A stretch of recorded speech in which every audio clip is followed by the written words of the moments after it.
did that because they felt something about that. I talked to the editor and publisher. You have to feel something in your soul. You know, when you look at television and you look at Newtown and look at all those 6- and 7-year-old kids murdered and slaughtered, you have to feel something in your belly. Thank you so much. And I do this every time that I speak, that if you feel something in your belly and you've had murdered loved ones or killed loved ones, and you have a fire in your belly, what I do is I say fired up, and you say back to me fired up a little louder. And I say fired up again, you say it back to me a little louder. So please help me, everybody. Fired up? Fired up! Fired up? Fired up! Fired up? Fired up! We're fired up now, and I do that every time. Give yourself a hand. Thank you very much for that. I promised to them that I'd be brief. And I just want to say I met Esther today and her husband, and I looked at some of the facilities they showed us around the neighborhood, the community, and I am just appalled of what's going on with it. They just keep bringing poison to your community. And they told me about the APD, about the murdered people in your community over the last few months, I guess. And I'm a stand your ground guy. And even though in New Mexico you don't have a stand your ground statute, you actually have stand your ground in your self-defense law. And it seems like everybody is gun happy, you know. There are more guns being sold in America. It's more guns than population. You have mass incarceration. After the guns are fired, somebody goes to jail. And we all at the Human Rights Network, we fight against mass incarceration, also of people of color. We only are about 30% when you add the Hispanics and the African Americans. African Americans about 13% in this country, Hispanics about 16%, but 60% of the people incarcerated are people of color. Hear, hear. There's private prisons now. I'm sure you've heard of it. They have more prisons in America. We lock up more people in this country than any other rich country in the world. In the world. The population of the United States is only 5% of the world, yet the incarceration is 25% of the world. So we have to stop that. Jordan Davis was like your nephew, your son, your grandson.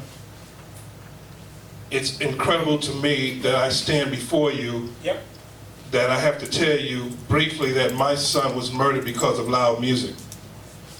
Because him and his friends, 17-year-olds, were in a car, and somebody that was gun happy decided, well, if you don't cut that music down, I'm going to take your life.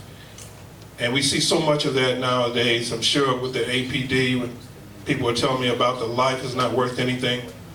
We don't respect our homeless, you know, for different reasons. People are homeless. Me and you, we could be homeless any day now. You know, right now you can have enough money to buy boats and houses, but tomorrow you could be homeless. We have to understand that. When you see somebody homeless, you have to reach back and try to help them. I always believe that. Reach back and help somebody that may be even too dirty to touch their hands, but you know what? You can always wash your hands. They would appreciate that physical contact. And so I always say, give back to the homeless, go to the soup kitchens, help feed these people, let them know that they are respected and their spirit is respected. And that's what it's all about. My wife is also Hispanic. She's from Guadalajara, Mexico, and Tapatía. So that's what brings me down to New Mexico also. We would say, well, why are you in New Mexico? That's what brings me down to Mexico. I was brought up and I was born in New York City, and we had people of all races in New York City. So a lot of the problems that you're facing now, we didn't face. We went to Gallup yesterday, and it was just incredible just to see how the government can mine uranium and leave the land devastated and start pointing fingers at, well, do you know who did it? And you have 6 or 7 different companies that did all this damage. And who pays for it? The citizens of New Mexico.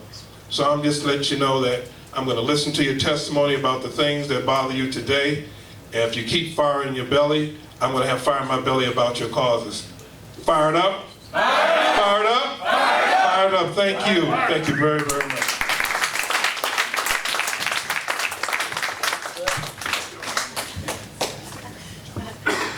Thank you so much. to Gay, to Marlene, to Ron. We appreciate you sharing your stories. And so we'll turn it over now to you. We'll start the testimony portion of this from those of you from the community. And what we'll do is, I have a list here, and just a reminder that we're asking people to speak for 5 minutes, and that Rebecca is going to be keeping time. I think it's probably good if the speakers, because I think we only have one mic, if you come up here and just take the mic from me, that way you can address everyone who's here as well as our guests. And our first speaker is going to be Darius Salgado. Did I say your name right? Darius, okay. And, I'm actually not Denny's. okay.